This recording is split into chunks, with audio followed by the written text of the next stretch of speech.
আসসালামু আলাইকুম। তাজমহল গল্পের পরবর্তী অংশ। শায়নাকে অনেকক্ষণ ধরে ডাকছেন রওশনারা। শায়নার আসতে একটু দেরি হলো, তাজদার সিদ্দিকী তাকে ছাড়ছিলই না। সে রান্নাঘরে আসতেই রওশনারা বলল, সারাদিন না খেয়ে দেয়ে শুধু ঘুমালে হবে? নিজের শরীরের কি অবস্থা করেছো? দেখে তো মনে হচ্ছে কেউ খেতে দেয়নি। শায়না চুপ করে রইল। রওশনারা বলল, এখানে নাস্তা রাখা আছে, কোনটা খাবে নিয়ে খাও। শায়না কিছুক্ষণ চুপচাপ খাবারের দিকে চেয়ে রইল। একদম খেতে ইচ্ছে করছে না, কিছু খাবে না এই কথাও বলতে পারবে না। সে প্লেটে কিছু নাস্তা তুলে নিয়ে জোহরা বেগমের উদ্দেশ্যে বলল, মেজমা দুধ নেই, কি দরকার, কফি বানিয়ে নাও। শায়না কফি বানানোর জন্য দুধটা জাল দিতে নিল। রওশনারা বলল, আগে তুমি খেয়ে নাও। কি আশ্চর্য, কফিটা তিতলি নিয়ে যাবে। জোহরা বেগম বলে উঠলেন, ও নিয়ে যাক, তিতলি অনেক দিন করেছে ভাইয়ের সেবা, এবার বউ করুক। শায়না চুপচাপ কফিটা বানিয়ে নিল। বেরোনোর সময় তাসনুভার মুখোমুখি পড়ে গেল। তাসনুভা তাকে আপাদমস্তক দেখে বলল, তোমার স্কিনের 12টা বেজেছে, যত্ন নাও না? জগতে কেউ আর মা হয়নি? আশ্চর্য। বিরক্ত হয়ে সে রান্নাঘরে প্রবেশ করল। শায়না চুপচাপ নিজের ঘরে চলে এলো। তাজদার সিদ্দিকী মনোযোগ দিয়ে বিয়ের ভিডিও দেখে যাচ্ছে, পায়ের উপর পা তুলে বসে মুখের কাছে হাত ঠেকিয়ে, যেন খুব গুরুত্বপূর্ণ কিছু দেখছে। ভিডিওতে দেখাচ্ছে শায়নার হাত ধরে সে টেনে স্টেজে তুলছে। শায়না তার সামনে কফিটা রাখলো, তারপর নাস্তার প্লেট। তাজদার সিদ্দিকী কিছু বলল না। শায়না তার পেছনে দাঁড়িয়ে ভিডিও দেখতে দেখতে বলল, এইসব কি দেখছেন এত মনোযোগ দিয়ে? ধুর। বিরক্ত হয়ে সরে গেল সে। ল্যাপটপে চলতে থাকা ভিডিওটির দিকে গম্ভীর মনোযোগ রেখে তাজদার ধীরে ধীরে বলল, দেখছি বউটা বিদায়ের সময় কাঁদছে কিনা। কি আশ্চর্য, এক ফোঁটাও কাঁদল না। শ্বশুরবাড়িতে যাওয়ার জন্য এতটাই পাগল ছিল যে কান্নাকাটি না করে আগেভাগে গাড়িতে উঠে বসে গেছে। শ্বশুরবাড়িতে আসার জন্য কি পরিমাণ পাগল ছিল ভাবা যায়। শায়না তার দিকে ফিরে তাকালো। তাজদারও কফির মগ টেনে নিয়ে তাতে চুমুক বসিয়ে তার দিকে মাথা ঘুরিয়ে তাকালো। ভুরু নাচাতে শায়না সামনে ফিরে গেল। তাজদার বলল, তুমি নাকি আমার জন্য কাঁদতে কাঁদতে বন্যা নামিয়ে দিয়েছ? শায়না বলল, আপনাকে এইসব বাজে খবর দেয় কে? আমি গোয়েন্দা লাগিয়েছি, ওরা আপনাকে মিথ্যা বলে খুশি করাতে চাইছে। কে বলেছে এইসব কথা? শুনে আমি খুশি হয়েছি। শায়না গোমরা মুখে তার দিকে ফিরে বলল, খুশি হননি বলছেন? শায়না মমতাজ আমার জন্য কাঁদবে আর সে কথা আমি সহজে বিশ্বাস করব? শায়না আবারও ফিরে গেল, আবারও গম্ভীর হয়ে গেল। কেন কাঁদতে পারে না? সে এত পাষাণ নয় মোটেও। তাজদার সিদ্দিকী তাকে চেনে না। সে বেরিয়ে যাচ্ছিল, তাজদার তাকে ডেকে বলল, নাস্তাগুলো নিশ্চয়ই তোমার জন্য এনেছো। শায়না থেমে গেল, তার দিকে ফিরে তাকালো। কি করে বুঝলেন? কফির সাথে এইসব খায় কেউ? শায়না বলল, ভিডিও দেখতে দেখতে এইসব খাবেন, আসি। বলে শায়না বেরিয়ে যাচ্ছিল। তাজদার তাকে তক্ষুনি ডাকলো, মমতাজ। শায়না দরজার বাইরে চলে গিয়েছে ততক্ষণে। দরজার পাশে দেয়ালের সাথে মুখের একপাশে লাগিয়ে দাঁড়িয়ে বলল, আবার কি? তাজদার চেয়ারে হেলান দিয়ে তার দিকে তাকিয়ে বলল, ঢাকায় যাওয়া হয়নি কেন? কারণ আমার জন্য ডানা সরি কারণ আমার ডানা ছেঁটে দেওয়া। ডানা থাকলে কে আমায় আটকাতো? পাখিকে কখনো অন্যের ডানায় ভর করে উঠতে দেখেছেন? তাজদার বলল, আমি ঠিক করে এসেছিলাম এটা নিয়ে রাগ দেখাবো। দেখান, নইলে ব্যাপারটা জমছে না। আমিও ভেবে রেখেছিলাম আপনার সাথে এটা নিয়ে বেশ ঝগড়া করব। করলে না কেন? শায়না চুপ। তাজদার ঠোঁটের কোণা টেনে হেসে বলল, মায়া লাগছে? অসুস্থ মানুষের জন্য মায়া লাগাটা অস্বাভাবিক? খুব স্বাভাবিক। আমাকে এই ফাঁদে ফেলার জন্য মহিষের কাছে যাওয়াটা খুব দরকার ছিল? তাজদার চেয়ার ছেড়ে দাঁড়িয়ে গেল, পায়ে চেয়ারটা ঠেলে দিতে দিতে বলল, খারাপ মানুষরাই ফাঁদে ফেলার চেষ্টা করে, আমি পেরেছি বলতে চাইছো? শায়না তাকে এগোতে দেখে পালিয়ে গেল। তাজদার গর্জে ডাকলো, মমতাজ জরুরি কথার সময় এটা কেমন কাজ? সায়না বলল, মানুষ বলবে বরের সাথে সারাক্ষণ ঘরে লেগে বসে থাকে। কাজ আছে, কিছুক্ষণ পর আসছি। আপনি ভিডিও দেখা শেষ করুন। সায়না আর তার আশেপাশে এলো না। রাতের খাওয়া দাওয়া শেষ করে সবাই বাড়ির উঠোনে বেরিয়েছে একটুখানি। উঠোনে আগুন জ্বালিয়ে সবাই আগুন পোহাচ্ছে, গল্পগুজব করছে আর ব্যাডমিন্টন খেলছে। তৌসিফ আর তিতলি আগুনে কাঠ বাঁশ এনে দিচ্ছে। রায়হান তিতলিকে সাবধান করছে আগুনের বেশি কাছে না যেতে। সায়নার মন টিকছিল না বাড়িতে, তাই সেও বের হলো। সায়না তার মা দাদিকে দেখে হাঁটতে হাঁটতে তাদের বাড়ির দিকে চলে গেল। ভাত কি দিয়ে খেয়েছে এইসব কথা জিজ্ঞেস করলো সবাই। তাজদা চেয়ারে বসা আনিসের পাশাপাশি। শাওন, তিতলি, তৌসিফ আর তাসফিন ব্যাডমিন্টন খেলছে। সেখানে আরও অনেকে যোগ দিয়েছে। কিছুক্ষণ পর রওশনারা সায়নাকে ডাকাডাকি করতে লাগলেন। সবার মনোযোগ ওইদিকে চলে গেল। সায়না দ্রুত চলে এলো। বাড়ির বারান্দায় এসে দাঁড়াতেই রওশনারা অবাক কণ্ঠে বলল, তুমিও বাইরে বেরিয়ে গেলে? রাত কত হয়েছে খেয়াল আছে? তুমি এখন চাইলেই যখন তখন বাড়ি থেকে বেরোতে পারো না। আশ্চর্য, ও বেরিয়ে যাচ্ছে কেউ দেখেনি? তাজদার আনিসের পাশাপাশি বসেছে ঠিক, কিন্তু মনোযোগ এদিকে। আনিসও কথাগুলো শুনেছে, কিন্তু এমনভাবে ফোনে মনোযোগ রেখেছে দেখে মনে হচ্ছে ও কিছু শুনতে পায়নি। সায়না মন খারাপ করে চুপচাপ ভেতরে চলে যাচ্ছিল। তাজদার তক্ষুনি সায়নাকে ডেকে নিল, সায়না এদিকে এসো। সায়না রওশনারার দিকে তাকালো। উনি গম্ভীর মুখে বললেন, কি বলছে দেখে এসো। আর ওকে বলো ঘরে গিয়ে তাড়াতাড়ি ঘুমিয়ে পড়তে। পাওয়ারই ওষুধ খাচ্ছে, ঘুম কম হলে ক্ষতি হবে।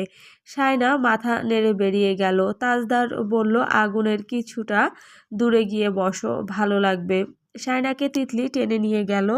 তার সাথে কেউ ব্যাডমিন্টন খেলছে না। সায়নাকে বলল, তুমি এক জায়গায় দাঁড়িয়ে শুধু র্যাকেট নাড়বে, দৌড়াদৌড়ি করবে না। সায়না মহা খুশি। বোরিংনেস কেটে গেছে তার। এতদিন জীবনটা বোর হয়েছিল, আজ চমৎকার একটা সময় কাটলো। তিতলিকে খাটতে দেখে সে হাসছিল। বেচারিকে শুধু কক কুড়িয়ে নিতে হচ্ছে। তাজদার মাঝে মধ্যে চোখ তুলে দেখছিল, আর তখন হাসি থামিয়ে র্যাকেট নিয়ে ঘুরে যাচ্ছিল সায়না। শাওন, রায়হান, তাসফিন আর তৌসিফ দুর্দান্ত লেভেলের খেলছে। তারা প্রায় ক্লান্ত। তখনই তাসনুভা এলো সেখানে। তাসফিনের হাত থেকে র্যাকেট কেড়ে নিল। রায়হান বসে আছে ক্লান্ত হয়ে। তৌসিফ বলল, তোর সাথে জমবে না। শাওনও কেটে পড়ল, এই মহিলা ভেজাইল্লা। তাসনুভা রাগে ক্ষোভে ফেটে পড়ল, তার সাথে কেউ খেলতে চাইছে না দেখে। তৌসিফ বোতল থেকে পানি খেতে খেতে বলল, একটু জিরোতে দে, সাপের মতো এমন ফুঁসছিস কেন? আশ্চর্য। তাসনুভা রায়হানকে বলল, ভাইয়া আসো। রায়হান বলল, আমি আর পারবো না, তিতলিকে ডাকো। তিতলির সাথে সাথে বলল, না আমি ওর সাথে পারবো না। তাসনুভা রাগে দুঃখে চলে যাবে ঠিক করেছে। ঠিক তখনই আনিসকে চোখে পড়ল। সেদিকে ছুটে গেল সে। আনিসের কোলে একটা র্যাকেট রেখে দিয়ে বলল, আনিস ভাই আসেন খেলি। বলেই সে খেলার নির্দিষ্ট জায়গায় গিয়ে দাঁড়ালো। আনিসের মতামত শোনার চেষ্টা না করেই আনিস একটু অস্বস্তিতে পড়ে গেল। তাজদার তা দেখে বলল, তুই যা, আমি দেখছি এদিকে। আনিস র্যাকেটটা নিয়ে উঠে গেল। তাসনুভা আঙুল দিয়ে কক দেখিয়ে বলল, ওটা নিয়ে আসুন প্লিজ, আপনি আমার সাথে পারবেন না। দেখুন এরা সবাই হেরে যাওয়ার ভয়ে মাঠেই নামছে না। আনিস বলল, এখন তো আমারও ভয় করছে। তাসনুভা র্যাকেট নেড়েচেড়ে সামনের চুল পেছনে ঠেলে দিয়ে বলল, স্বাভাবিক। আনিস র্যাকেটে কক ঠেকিয়ে ছুড়ে দিল তাসনুভার দিকে। তাসনুভা ধেয়ে আসা ককটা র্যাকেটে ঠেকিয়ে আবার ফেরত দিল। একটানা কয়েক রাউন্ড এভাবেই চলল। শেষমেশ কয়েকটা বার আনিসের দিকে পড়ল। শেষমেশ ককটা এবার আনিসের দিকে পড়ল। তাসনুভা হাঁপাতে হাঁপাতে বলল, বলেছিলাম না। আনিস নিচু হয়ে ককটা তুলে নিতে নিতে বলল, তুমি আমাকে সিরিয়াস হতে বলছো? প্লিজ। আনিস আর কিছু না বলে ককটা উড়িয়ে দিল। তারপর শুরু হলো জমজমাট খেলা।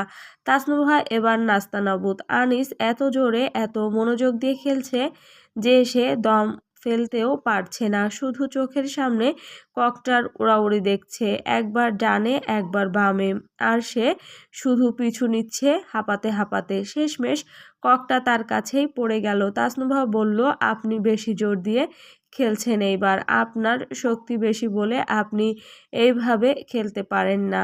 কি আশ্চর্য, তুমি নিজেই তো বলেছ সিরিয়াস হতে। আবারও খেলা শুরু হলো। এবার প্রতিটি শট আবারও কঠিন। তাসনুভা অল্পতেই হেরে গেল। হেরে গিয়ে রেগে গিয়ে বলল, আনিস ভাই, আপনি ইচ্ছে করে এমন করছেন, বেশি বেশি করছেন, ইচ্ছে করেই চাপিয়ে চাপিয়ে মারছেন। খেলবো না আমি আর, ধ্যাত। পা নাচিয়ে নাচিয়ে সে চলে গেল বাড়ির ভেতরে। আনিসুজ্জামান সিদ্দিকীর কাছে নিজের হার মেনে নেওয়ার মতো না। আনিস তাজদারকে বলল, আমি বাড়ি যাচ্ছি, ক্লান্ত হয়ে গেছি, তুইও যা, রাত হয়েছে। তাজদার মাথা নাড়ল। আনিস, শাওন সবাই চলে গেল। তৌসিফ র্যাকেট নেট সব গুছিয়ে ফেলছিল। ঠিক তখনই তাজদার দাঁড়িয়ে পড়ল। একটা র্যাকেট নিয়ে শায়নার দিকে তাকালো। শায়না ভড়কে গেল। তার সাথে খেলার পরিকল্পনা করছে নাকি? তাজদার র্যাকেটটা নিয়ে এগিয়ে আসতে আসতে ভুরু নাচিয়ে বলল, হাই মমতাজ, আজকে তোমাকে গোল খাওয়াই ছাড়বো। আজকে তোমাকে গোল খাওয়াই চলো। শায়না র্যাকেট হাতে নিয়ে তৌসিফ আর তিতলির দিকে তাকালো। তারা মিটমিট হাসছে। তৌসিফ তিতলিকে বলল, ওই এদিকে আয়, কাজ কর। তিতলি তার সাথে চলে গেল। তাজদার আস্তে করে কক ছুঁড়ে দিল। শায়না আলতো করে সেটাকে র্যাকেটে ঠেকিয়ে দিল। তাজদার ব্যঙ্গ করে তার কক ছোড়া দেখিয়ে বলল, এভাবে কেউ কক ছোড়ে? এটা আবার কেমন খেলা? গায়ে জোর নেই? শায়না বলল, যাহ, আমি আর খেলবো না। শ্যাট আপ, দাঁড়িয়ে থাকো, ওখানে খেলতে হবে। শায়না দাঁড়িয়ে রইল এক জায়গায়। তাজদার তার দিকে কক ছুঁড়ে দিল আবারও। শায়না র্যাকেট চালালো আগের মতোই। ককটা তাজদারের কাছে এলোই না। শায়নার কিছুটা দূরে গিয়ে পড়ছে। তাজদার শব্দ করে হেসে উঠল। শায়না পালাতে পারছে না। সুস্থ থাকলে সে এতটাও হারতো না। সে অনেক ভালো ব্যাডমিন্টন খেলতে পারে। তাজদার শেষমেশ এমন জোরে মারল যে ককটা এসে শায়নার চোখে বরাবর পড়ল। সে একটা চিৎকার দিয়ে উঠল। আশেপাশে সবাই ছুটে এলো। আশরাফ, আনিস, আফসার সাহেব সবাই বেরিয়ে এসেছে বাইরে। শায়না এক চোখ চেপে ধরেছে। রওশনারা বেরিয়ে এসে তাজদারকে বলল, আহা, এখন ওর এসব খেলার সময়? কি করলে এটা? তুমি ওকে বারণ করবে, তা না আরও ওর সাথে ব্যাডমিন্টন খেলছো। শায়নাকে নিয়ে গেলেন উনি। চোখে ঠান্ডা পানি দেওয়ায় চোখ আরও ফুলে গেছে। তাজদার ঘরে যেতেই দেখলো শায়না এখনো চোখের উপর হাত চেপে ধরেছে। তাকে দেখে সবাই সরে গেল। দাদিমা বলল, কাল সকালে ডাক্তারের কাছে নিয়ে যেতে হবে। বেশি কষ্ট হচ্ছে? শায়না বলল, না, কমে যাবে হয়তো কিছুক্ষণ পর। আচ্ছা, বেশি খারাপ লাগলে বলো কিন্তু। আচ্ছা। সবাই বেরিয়ে যেতেই তাজদার দরজা বন্ধ করে দিল। শায়না দু চোখ একসাথে বন্ধ করে রেখে শুয়ে আছে, এক চোখে হাত চাপা। কিছুক্ষণ পর খেয়াল করলো তাজদার সিদ্দিকীর মুখটা তার উপর। মুখ জুড়ে তপ্ত শ্বাস ছড়িয়ে পড়ছে। সে একটা চোখ খুলে তাকালো। তাজদার কপাল কুঁচকে চেয়ে আছে। শায়না এক চোখ খুলে পুরোপুরি তার দিকে তাকালো। কি দেখছেন? তাজদার বলল, তুমি এতদিন ভালো ছিলে, আমি আজ এলাম আর আজই তোমাকে পেইন দিলাম। তুমি মনে মনে নিশ্চয় আমাকে গালমন্দ করছো।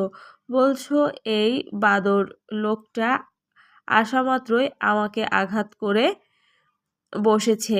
কিন্তু তুমি তো জানো আমার এরকম কোনো ইন্টেনশন ছিল না।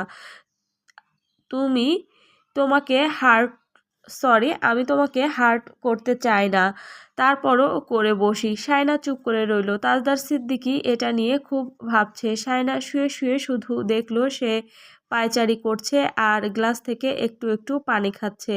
শায়না এবার বলে উঠল, আপনি কি আসবেন? কথাটা বলেই সে দ্রুত বলল, মানে শোবেন? রাত কত হয়েছে দেখেছেন? ঘুমাবেন কখন? তাজদার তার দিকে ফিরল চট করেই, ভুরু কুঁচকে তাকিয়ে বলল, আমি আসছি, ওয়েট। এত তাড়া কিসের? বর ছাড়া আর থাকা যাচ্ছে না দেখছি। শায়না মুখের কম্বল তুলে দিল। ধুত্তেরি, কি বলতে গিয়ে কি বলে ফেলেছে। এখন এটা নিয়ে মজা করবে। সে কম্বলটা মাথার উপর তুলে দিল একদম। কিছুক্ষণ পরেই কম্বলটা নড়েচড়ে উঠল। বিস্ময়কর একটা ব্যাপার ঘটল। শায়না তাজদার সিদ্দিকীকে আবিষ্কার করলো কম্বলের নিচেই। ফোনের স্ক্রিনের আলোয় শায়না তার মুখটা এত কাছে দেখে বিচলিত হলো। তাজদার ভুরু নাচাতে নাচাতে বলল, কাছে আসলাম। শায়না দ্রুত দুহাত দিয়ে মুখ চাপা দিল তাজদার সিদ্দিকী এটা বলার আগে। ভালোবাসলাম।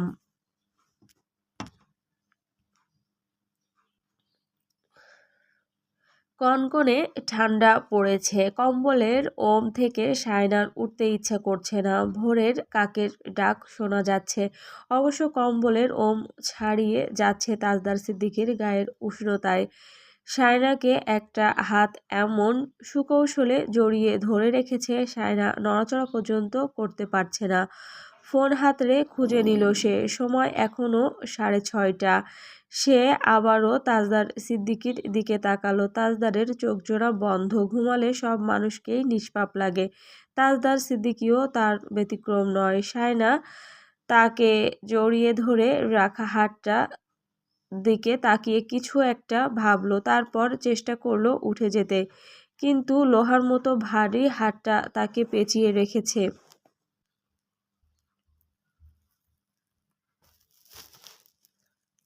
শায়না তাকে জড়িয়ে ধরে রাখা হাতটার দিকে তাকিয়ে কিছু একটা ভাবল, তারপর চেষ্টা করলো উঠে যেতে। কিন্তু লোহার মতো ভারী হাতটা তাকে পেঁচিয়ে রেখেছে। এভাবে ওঠা সম্ভব নয়। শায়না এবার বিড়বিড় করলো কিছু একটা। তাজদারের কানেও গেল না কথাটা। এভাবে হবে না। শায়না ভাবল সুড়সুড়ি দেবে। সে তাজদারের বুকের কাছে হাত নিয়ে গেল। শার্টের কয়েকটা বোতাম খোলা। শুরুতেই চোখ আটকে গেল সেলাইয়ের দাগে। চট করে শার্ট দিয়ে সে জায়গাটা ঢেকে নিল। গলা শুকিয়ে আসছে।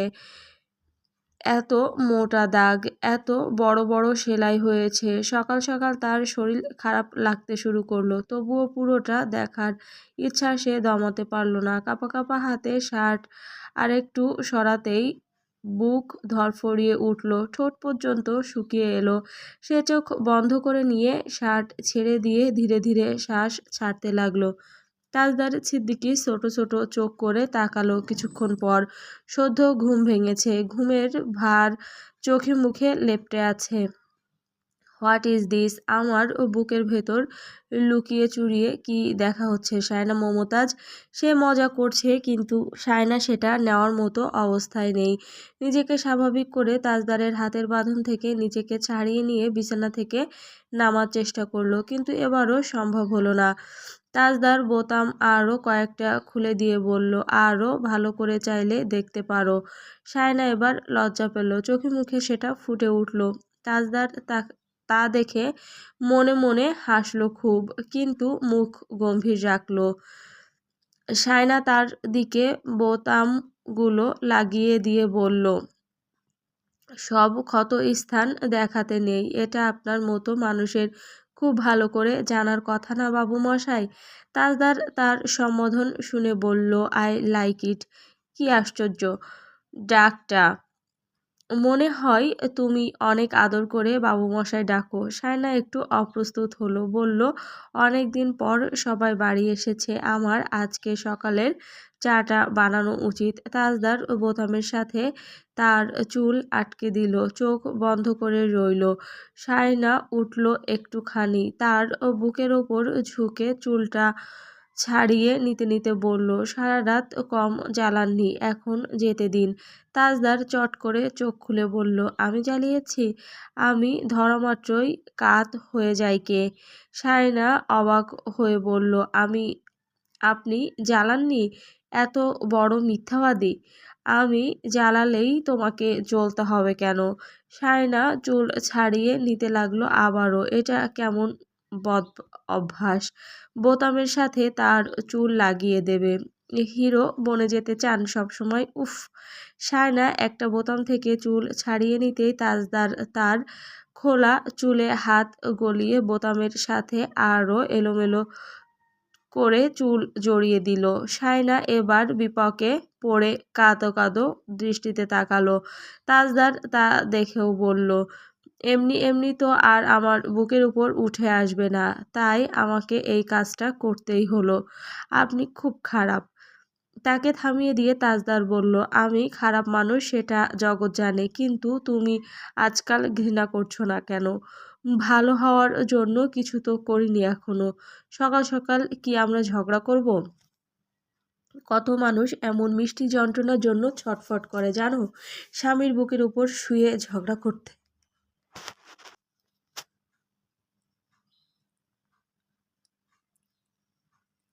স্বামীর বুকের উপর শুয়ে ঝগড়া করতে মহিলাগুলোর কপাল তো মারাত্মক।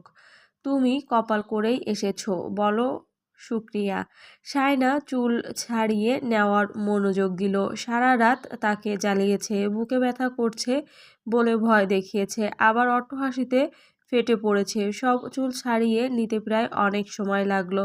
তাজদার আচমকা তাকে বুকের ওপর থেকে আবার বুকের নিচে ফেলে দিল। কপাল কুঁচকে ফেলে বুকে হাত চাপা দিল। চোখ মুখ কুঁচকে ফেলে চুপ করে রইল। সায়না বলল, সবকিছু নিয়ে মজা করা যায় না। আপনাকে আমি কতবার বলেছি? কি হয়েছে? আমার কনুইয়ের ব্যথা পেয়েছেন? তাজদার কিছুক্ষণ কথা বলল না। সায়না বেশি উত্তেজিত হচ্ছে দেখে বলল, খেয়ালই করিনি এখানে একটা বড় সেলাই হয়েছে। কিভাবে চাপ দিয়েছো? সায়না ভীত সন্ত্রস্ত হয়ে তাকালো, শুকনো গলায় ঢোক গিলল। তাকে এত যন্ত্রণা দেওয়ার জন্য আর কোনো মানুষ পায়নি আল্লাহ? এত বড় সেলাই, আর আপনি আমাকে বুকে তুললেন কেন? সায়না খুব আতঙ্কিত হয়ে কথাটা বলছে। তাজদার তাকে সেই ফাঁকে পুরোটাই আয়ত্তে নিয়ে ফেলে বলল, তোমার মাথার চুল সাদা হয়ে যাবে, কিন্তু তুমি আমাকে চিনতে পারবে না। সায়না আকাশ থেকে পড়ল, হাঁ করে চেয়ে রইল। আবারও বোকা বনে পাঠিয়েছে তাকে। সে ক্ষোভ সমেত চেয়ে রইল। সে নিজের সর্বশক্তি ব্যবহার করে তাজদারকে সরিয়ে দিতে যেতেই তাজদার বলল, জুনিয়র কিন্তু দেখছে তুমি তার বাবার সাথে কি কি করছো। আপনি আমার সাথে কি কি করছেন সেটাও দেখছে। শিওর?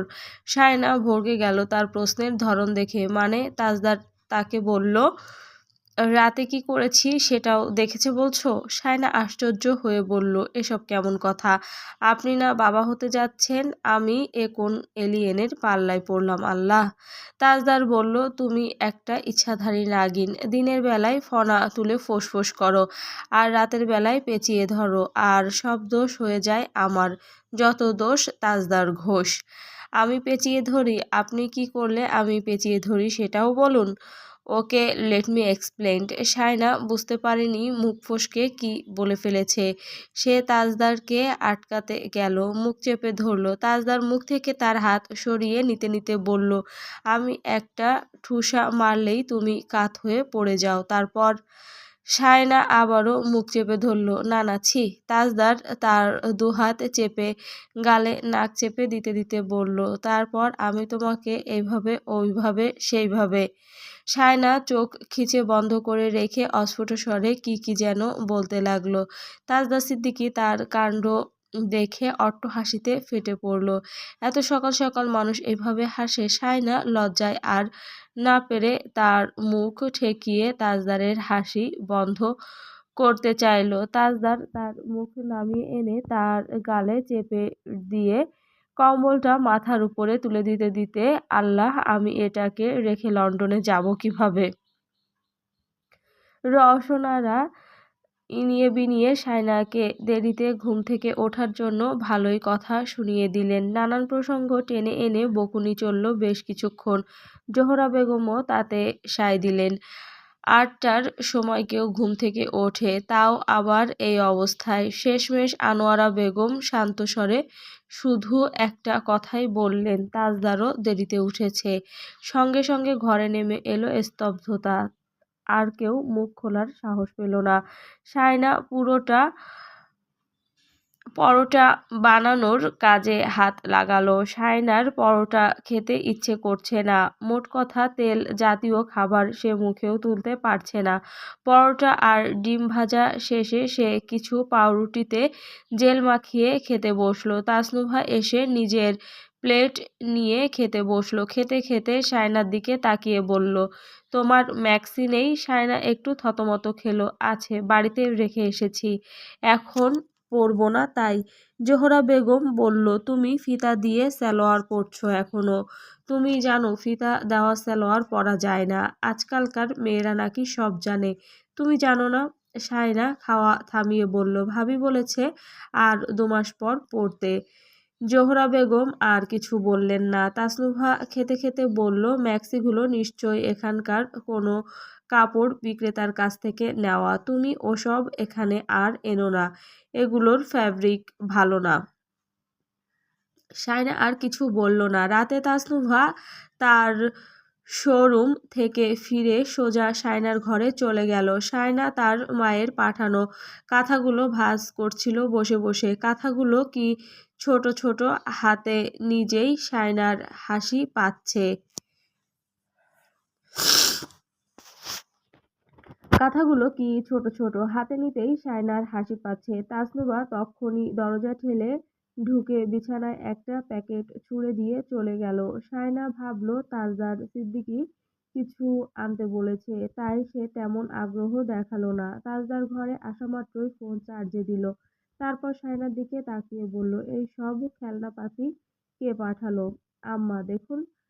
একটা ছোট ফুল তোলা কাঁথা তাজদারকে দেখালো সে। তাজদার সেটা দেখে বলল, এটা যার জন্য পাঠানো হয়েছে তার চেয়ে তার আম্মার বেশি দরকার পড়বে চোখের পানি নাকের পানি মোছার জন্য। শায়না আর কিছু বলল না, সবসময় তাকে পচানোর ধান্দা। তখনই তার চোখে পড়ল তাসনুভার রেখে যাওয়া শপিং ব্যাগটা। সেটা হাতে নিতেই দেখলো কতগুলো নরম ড্রেস। শায়নার কৌতূহল জাগলো।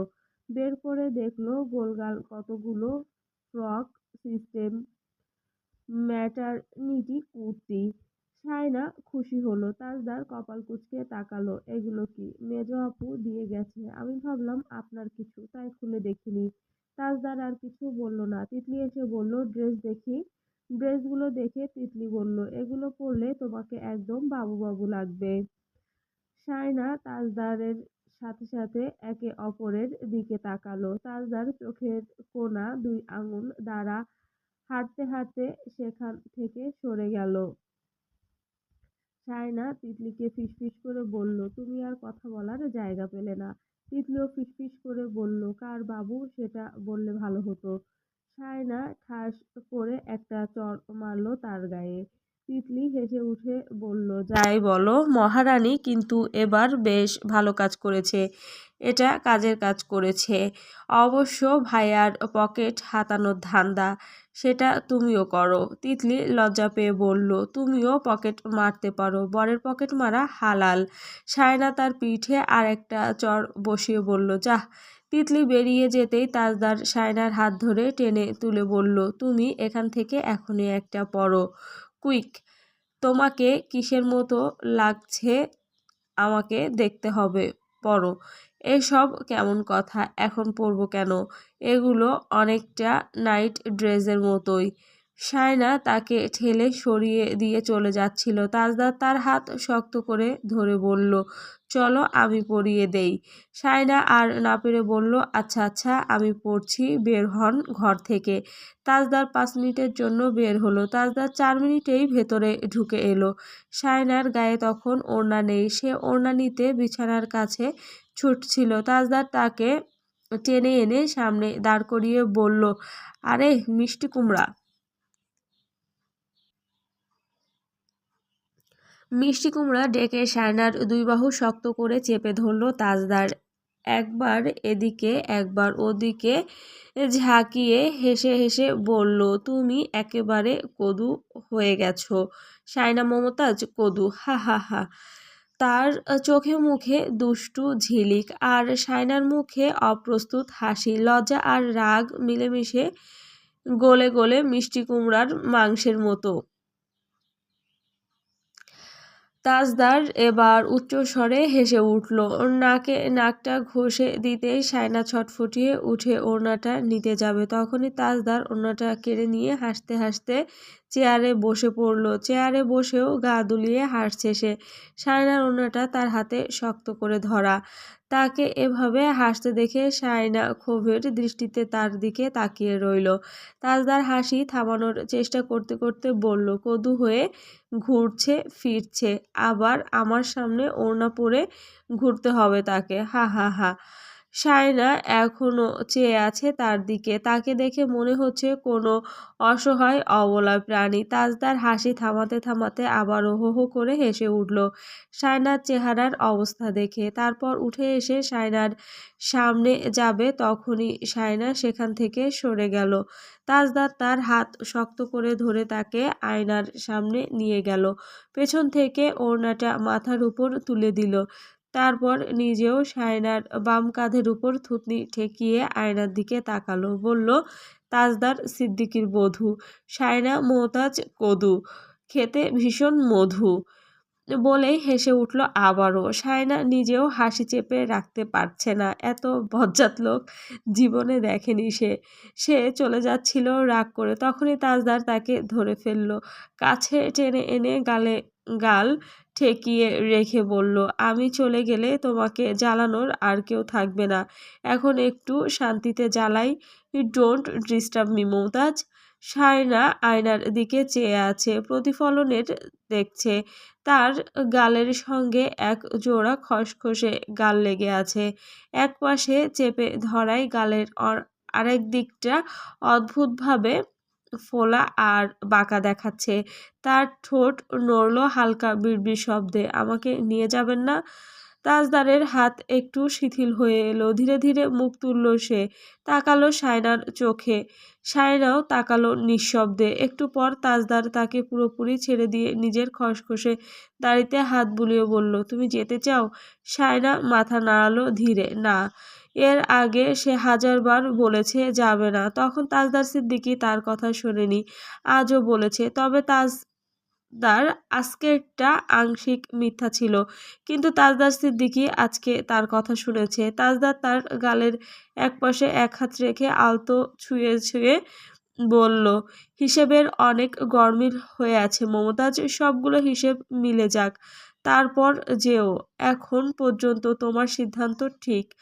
আমার জীবনটা ভুলে ভরা। এই ভুলগুলোর হিসেব করতে গেলে তুমি আমাকেই আর খুঁজে পাবে না। তাই আমার বিষয় বাদ। তুমি চেষ্টা করছো নির্ভুল থাকতে। তুমি চেষ্টা করেছো নির্ভুল থাকতে। I appreciate it. আমি আবার কখনো ভুল করলেও তুমি তোমার জায়গায় স্থির থেকো। আমি মানুষ ভালো না, তোমাকেও আমার ভুলের সাথে জড়িয়ে ফেলতে পারি। আমাকে মাঝে মধ্যে এতটা বুঝে যান দেখে অবাক লাগে। Thank you. আসলে আমি সবসময় একটা ভুল ধারণার মধ্যে থাকি। আমার চারপাশের সব কিছু আমার বিপরীতে অবস্থান করে। ভালোই লাগছে, মন্দ না। আপনি সুস্থ হয়ে ফিরে এসেছেন, আর কি চাই আমার? যেখানেই থাকুন না কেন ভালো থাকবেন। আমার জীবনের সবচেয়ে বড় সান্ত্বনা এটি যে আমার জন্য কেউ অসুখে অসুখে ভুগছে না। গেলাম, কাজ আছে। ঠোঁটে একটা মেকি হাসি ঝুলিয়ে সায়না সেখান থেকে চলে যাচ্ছিল। তাজদার তার যাওয়ার পথে চেয়ে রইল। সায়না দরজা পেরোতেই তাজদার ডেকে উঠল, সায়না দাঁড়াও, একটা কথা শোনো। এই মমতাজ।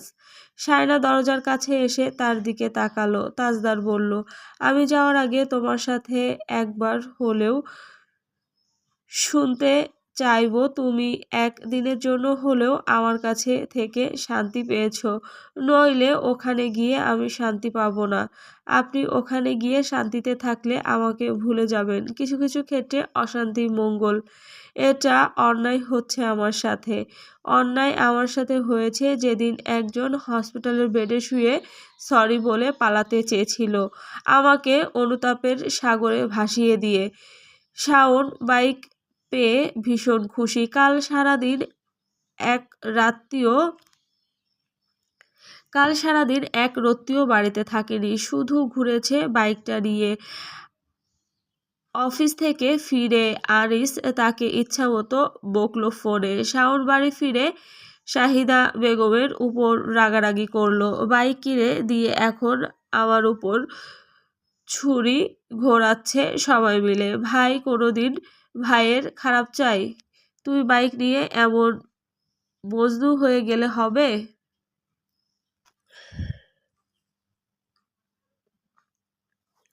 ভাই কোনোদিন ভাইয়ের খারাপ চাই? তুই বাইক নিয়ে এমন মজনু হয়ে গেলে হবে? যদি অ্যাক্সিডেন্ট হয় তখন তোর কি একটুও ভয় নেই শাওন? আনিস এসে বলল, কি হয়েছে? দেখ না, তুই বকেছিস বলে বাড়ি ফিরে আমার উপর রাগ দেখাচ্ছে। আনিস কাট গলায় বলে দিল, আগামী 7 দিন তোর বাইক নিয়ে ঘোরাঘুরি বন্ধ। শাওন রাগ করে ঘর থেকে বেরিয়ে গেল। আনিস আশরাফকে গিয়ে বলল, আমি বলেছিলাম না ও বাইক পেলে সব ভুলে গিয়ে শুধু ওটা নিয়ে দৌড়াবে? আফসার সাহেব বলে উঠলেন, বাদ দে না, এখনো ছোট তাই। ওনার কথা শেষ হতে না হতেই শাহিদা বেগম এসে বলল, ছোট? ও ছোট? আজ বিয়ে করলে কাল বাচ্চার বাপ হবে, ও নাকি ছোট? দেখো গিয়ে বাইকের পেছনে কাকে নিয়ে ঘুরছে। আনিস বলল, তোমার মুখে আর কোনো কথা নাই আম্মা? শাহিদা বেগম বিড়বিড়িয়ে চলে যেতে যেতে বললেন, এই ছেলের জন্য কোনো কথা বলে শান্তি নেই। আনিস বাইরে বেরিয়ে গেল। বাইকটা উঠোনে রাখা আছে। তাজদারকে হোয়াটসঅ্যাপে মেসেজ করলো, আয়। তাজদার কিছুক্ষণ পর বেরিয়ে এলো। আনিস বাইকে উঠে বসলো। তাজদার পেছনে বসতে যাবে তখনই শাইনার গলা শোনা গেল, ভাইয়া। আনিস বারান্দায় তাকালো। শায়না হাত নাড়ছে। আনিস তাকাতেই তাজদারকে দেখিয়ে দিল। তাজদার কপাল কুঁচকে তাকালো। শায়নার হাতের ইশারায় বলল, একবার যেতে। আনিস বলল, মনে হয় কিছু আনতে হবে, শুনে আয়। তাজদার হোয়াটসঅ্যাপের মেসেজ চেক করলো। শায়না লিখেছে, এক্ষুনি আসুন। এক্ষুনি মানে এক্ষুনি। তাজদার আবারও ঘরে চলে গেল। মহারানীর আদেশ। রওশনারা তাকে দেখে বলল, বাজারে যা। তাজদার সিঁড়ি বেয়ে উঠে যেতে যেতে বলল, কিছু কাঁচামরিচ লাগবে। ওকে। তাসনুভা উঠোনে বেরিয়ে এলো। বাড়িতে ইন্টারনেট নেই, অফিসে ফোন দিয়েও কাজ হচ্ছে না, কবে ঠিক হবে জানে না। ওয়াইফাই না থাকলে তার মাথা কাজ করে না। এদিকে ফোনের এমবিগুলো কাজ করছে না, বিরক্তিকর। আজ পেজের পোস্টও স্কেজুল করে রাখেনি সে। টাইম মেইনটেইন করে পোস্ট না করলে আবার পেজের রিচ কমে যায়। হঠাৎ আনিসকে দেখলো, বাইকে ঠেস দিয়ে দাঁড়িয়ে ফোন টিপছে মাথা নুইয়ে। তাসনুভা তার দিকে ছুটে গেল, বলল, আনিস ভাই একটু হোয়াটসঅ্যাপ দেন। আনিস হকচকিয়ে তাকালো, কি হোয়াটসঅ্যাপ? এদিকে চলে আসেন। আনিস সরে পড়তেই তাসনুভা বাইকে বসে বলল, পাসওয়ার্ড বলেন। আনিস না করতে পারল না, যদিও তার মুখের উপর না বলার স্বভাব আছে আর এটা প্রফেশনাল বিহেভিয়ারের মধ্যে পড়ে, কিন্তু অনেক সময় এটা করা যায় না, যেমন আজ করা গেল না। অগত্যা তাকে তাসনুভাকে হোয়াটসঅ্যাপ দিতেই হলো। তাসনুভা নেট পেয়ে খুশি হয়ে বলল, থ্যাঙ্কস, আপনি প্লিজ বেশি দূরে যাবেন না, ডিসকানেক্ট হয়ে যাবে। আনিস কিছু বলল না। তাসনুভা তার পেজে পোস্ট করা শেষে বলল, আপনার ফোনে কত এমবি আছে? আছে 2 জিবির মতো। অনেক আছে, তাহলে কিছু ভিডিও দেখি। আনিস কিছু একটা বিড়বিড়িয়ে বলল, কিন্তু তাসনুভা তা শুনতে পেল না। সে মনের সুখে বাইকের উপর বসে ভিডিও দেখতে লাগলো। আনিস একটা কাজ করলো। অবশ্য কিছুক্ষণ পর নেট বন্ধ করে দিয়ে আবারও অন করলো। এতে তাসনুভার ভিডিও মাঝপথে আটকে গেল বারবার। শেষমেশ বিরক্ত হয়ে সে বলল, আপনার হোয়াটসঅ্যাপ আপনার মতোই ফালতু আনিস ভাই, ডিসগাস্টিং বলেই হন করে হেঁটে চলে গেল সে। আনিস মনে মনে হাসলো। তাজদার ঘরের দরজা ঠেলে ভেতরে ঢুকতেই শায়না একটা বাদামি রঙের শার্ট তার কাঁধে ঝুলিয়ে দিয়ে পাশ কাটিয়ে চলে যেতে বলল, সাদা শার্টটা পাল্টানো হোক। তাজদার কপাল কুঁচকে ফেলল। কেন পাল্টাবে? ভাবতে সে বোতামে হাত দিল। শায়নার যাওয়ার পথে চেয়ে হঠাৎই আঙুল থেমে গেল। ঠোঁটের কোণায় হাসির রেখা খেলে গেল। সে দরজার কাছে গিয়ে উকি দিয়ে বলল, হেই মমতাজ। শায়না থেমে গিয়ে ঘাড় ফিরিয়ে তাকালো। ইয়েস। তাজদার আঙুল দেখিয়ে বলল, নখে ব্যথা। শায়না কপাল কুঁচকে তাকিয়ে আছে। নখে ব্যথা তো সে কি করবে? পরক্ষণেই তাজদারের কুবুদ্ধির কথা ভেবে সে বোকা বনে গেল। এই লোকটা এত চালাক। তাজদার হাত বাড়িয়ে ডাকলো, কাম। শায়না বলল, ভাইয়া দাঁড়িয়ে আছে নিচে, তাড়াতাড়ি যান। তুমি সাহায্য না করলে তোমার ভাইয়াকে দাঁড় করিয়ে রাখতে হবে। শায়না আর না পেরে ঘরে ঢুকলো। বোতাম ছাড়িয়ে দিতে লাগলো, বুকের দিকে না তাকিয়ে। সেলাইয়ের দাগগুলো সে একদম সহ্য করতে পারে না। তাজদার বলল, এই শার্টটা পরবো না। কোনটা পরবেন? বোতাম খোলা শেষ হতেই তাজদার শার্টটা খুলে ফেলতে কাবার্ডের সামনে গিয়ে দাঁড়ালো। আরও একটা অফ হোয়াইট শার্ট শায়নাকে দেখিয়ে বলল, এটা। শায়না জোর গলায় বলল, না। তাহলে এটা। এবার একদম ধবধবে সাদা একটা শার্ট, তবে কলার আর হাতের দিকে কিছু কালো বর্ডার আছে। শায়না স্বাভাবিকভাবে বলল, পড়তে পারেন, আমার কোনো সমস্যা নেই বলেই ঘর থেকে বেরিয়ে গেল সে। কিন্তু বাইরে থেকে দরজা বন্ধ করে দিল। তাজদার তার চালাকি বুঝতে পেরে দরজা ধাক্কা দিয়ে ডাকলো, এই মমতাজ চূর্ণী, দরজা খোলো। এমন মাইর দেব, তাজ দরজা খোলো। আরে কি শেয়ানা মহিলা। শায়না বলল, টাটা। দরজা খোলো মমতাজ। আনিস দাঁড়িয়ে আছে, বলবে বউয়ের সাথে প্রেম করছে। ওকে ফাইন, আমি হোয়াটসঅ্যাপে বলে দিচ্ছি। তোমার বোন আমার কোলে উঠে বসে আছে। শায়নার সাথে দরজা খুলে তার বাহু বরাবর কিল বসিয়ে দিয়ে দৌড়ে পালাচ্ছিল। তাজদার তাকে ধরে ফেললো এক হাতে পেঁচিয়ে। হাতটা চলে গেল শায়নার তলপেটে। সাথে সে উচ্ছ্বাসিত কণ্ঠে বলল, ফাইনালি। কিন্তু এটা এখন কদু কম, ফুটবল বেশি মনে হচ্ছে। শায়না চোখ খিচিয়ে বন্ধ করে রেখে বলল, ধুর বাবা, এইসব কি বলবো? শায়না চিৎকার করে উঠল, না। তাজদার হাসতে তার কানে চুমু খেয়ে ছেড়ে দিল। তারপর শায়নার গাল জোরে টেনে দিয়ে বেরিয়ে গেল বাদামি রঙের শার্টটা গায়ে জড়াতে। শায়না গাল আর কানে হাত রাখলো। এক ফোঁটা শান্তি দেয় না তাকে। তাজদার এসে আনিসের বাইকের পেছনে বসলো। শার্ট পাল্টালি কেন? তোর বোন আমার জন্য সাদা শার্টকে নিষিদ্ধ করে দিয়েছে। আনিস শব্দ করে হাসলো। তাজদার বলল, আমাকে কাঁচা মরিচ কিনতে হবে, মনে করিয়ে দিস। কতগুলো? 1 কেজি বোধ হয়। আনিস হেসে ফেলল। বড় আম্মু 1 কেজি কাঁচামরিচ কি করবে? তাহলে তুই যতটুকু কিনিস ততটুকু। আনিস হাসতে বলল, তোর মাথা গেছে। তাজদার বিড়বিড় করে বলল, তোর বোন খেয়েছে। হ্যালো বন্ধুরা, পরবর্তী পার্ট খুব তাড়াতাড়ি আসবে, তো সবাই অপেক্ষায় থাকো। আর চ্যানেলটি যারা এখনও সাবস্ক্রাইব করনি তারা পরবর্তী পার্ট দেখার জন্য চ্যানেলটি সাবস্ক্রাইব করে রেখো। ধন্যবাদ সবাইকে।